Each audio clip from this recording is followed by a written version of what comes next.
Hello साथीहरू, good morning. अनि सन्चै हुनुहुन्छ? म पनि सन्चै छु, हजुरहरू पनि सन्चै हुनुहुन्छ होला है। अनि किन हो र साथीहरू खालि भिडियो हेरेर मात्रै छोड्नुहुन्छ त? सब्सक्राइब पनि गर्नुहुन्न, सब्सक्राइब पनि गरिदिनु न।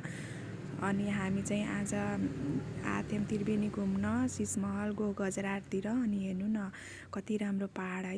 यता चाहिँ ठुलो मन्दिर रहेछ, मन्दिरको भित्र कति राम्रो राम्रो के साथीहरू, लास्टै राम्रो राम्रो मूर्तिहरू छन्। अनि फेरि यो घर चाहिँ यति राम्रो तरिकाले बनाहन, यो चाहिँ सिसमहल हो। अनि हेर्नु न इन्डियातिरको विद्यार्थीहरू कति धेरै आएछन् के टुर गर्न हाम्रो नेपालमा। अनि एकदमै धेरै धेरै विद्यार्थी धेरैजना आउँछन् के टुर गर्न यहाँ। हेर्नु न कति राम्रो यहाँको भ्यूज रहेछ। अनि सिसमहलतिर चाहिँ एकदमै एकदम राम्रो राम्रो भ्यूजहरू छन् के साथीहरू। उता छेउमा चाहिँ पहाडहरू छन्, कति ठुलो ठुलो पहाड।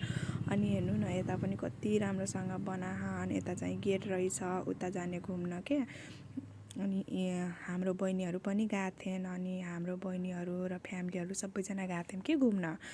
अनि यता चाहिँ गौशाला रहेछन् कति धेरै, यहाँ गाईहरू के अरे पालेका रहेछन् के, गौशाला रहेछ त्यहाँ। अनि यता पनि मन्दिरहरू छन्।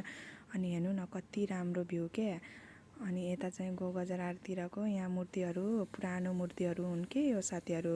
अनि यहाँको जुन छ नि यहाँको के अरे बारेमा जे छ यहाँ के अरे प्रष्ट रूपमा देखाइएको छ के साथीहरू। अनि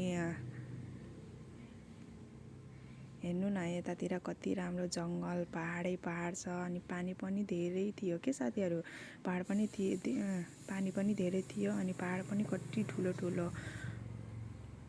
अनि हामी चाहिँ हाम्रो बुवाहरू पनि गएको थियौँ घुम्न, मम्मीहरू गएको थियौँ घुम्न।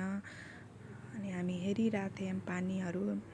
अनि पानी पनि धेरै नै थियो भनौँ। अनि यता चाहिँ यहाँ धेरै बाँदरहरू पनि थिएन के साथीहरू। उता हेर्नु भएको छ नि त्यो सबै बाँदरहरू रहेछन् के साथीहरू। अनि साथीहरू मलाई पनि सब्सक्राइब गरिदिनु होला, सेयर गरिदिनु होला है त।